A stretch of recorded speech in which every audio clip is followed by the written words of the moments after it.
This is the story of the greatest heist in human history. It wasn't committed by an army, a king, or a nation, but by a group of merchants in a small office in London.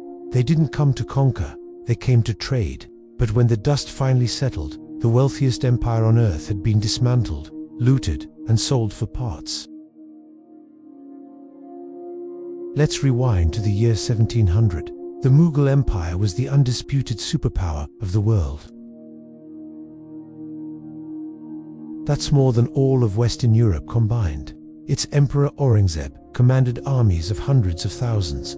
The legendary Peacock Throne was so encrusted with diamonds that most European kings couldn't even dream of such wealth. India was the world's industrial powerhouse, producing the finest textiles, spices, and steel that everyone wanted. For the merchants back in rainy London, India wasn't just another country. It was a forbidden paradise, a land of seemingly infinite riches. But the brilliant sun of the Mughal Empire was beginning to set, and in the long dark shadows of its decline, a predator was quietly waiting for its moment. This predator was called the East India Company. It started humbly enough, with a simple royal charter from Queen Elizabeth I.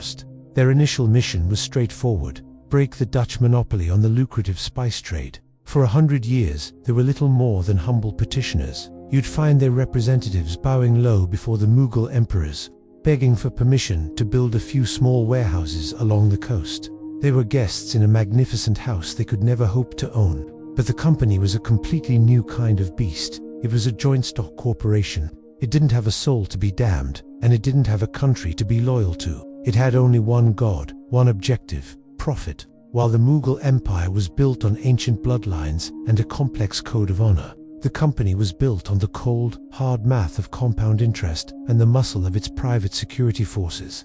Everything changed in 1707 when Emperor Aurangzeb died.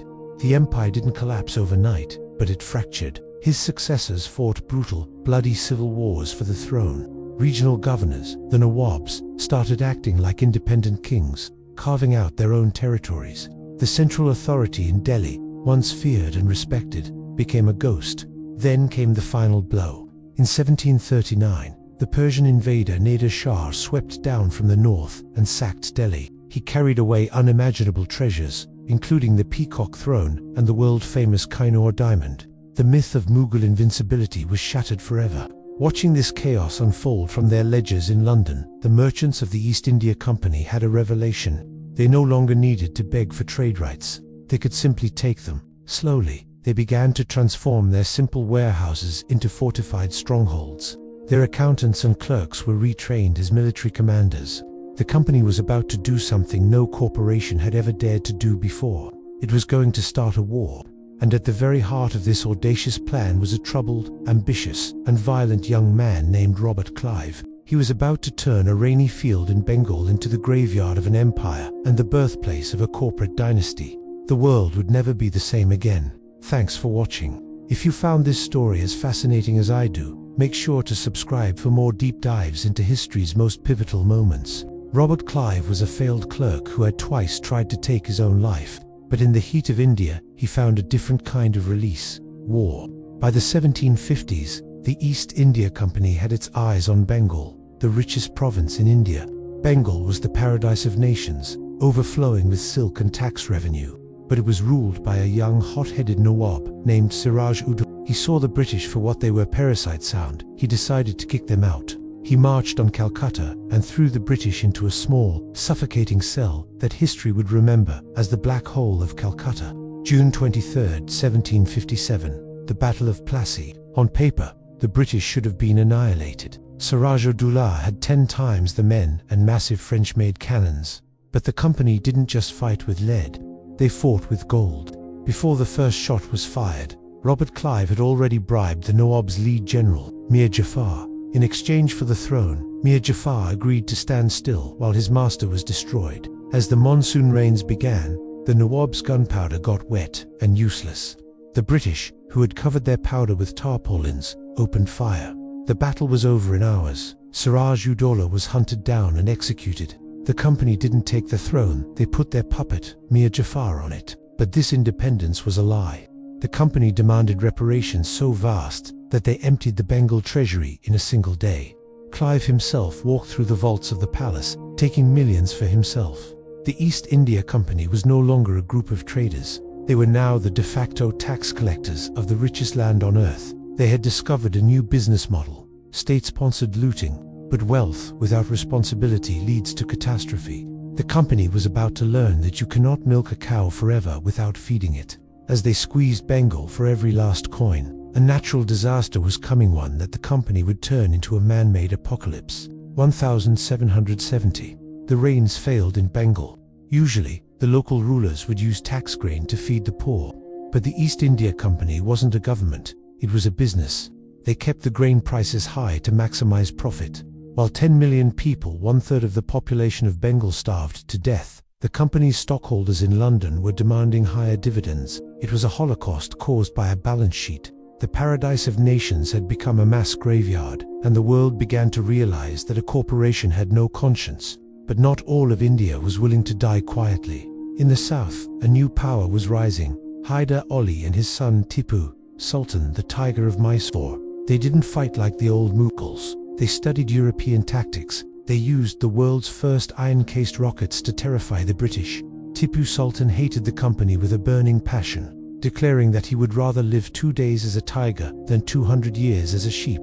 For the first time, the company faced an enemy that could actually drive them back into the sea. The wars between Mysore and the company lasted decades, but the company had an endless supply of capital and a global network.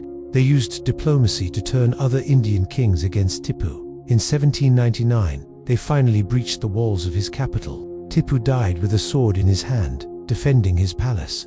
With the tiger dead, the last major obstacle to British dominance was gone. The company began to move north, toward the heart of the old Mughal power, using a combination of debt traps and brute force to swallow kingdom after kingdom.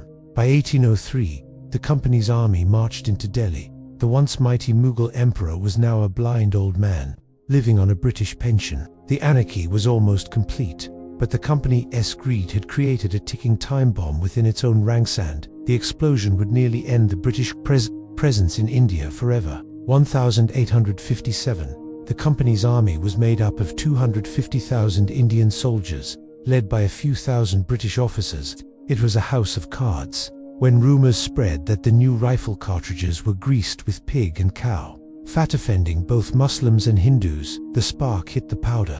Across northern India, the sepoys turned their guns on their masters. They marched to Delhi and proclaimed the last Mughal, a poet king named Bahadur Shah Zafar, as the emperor of India once more.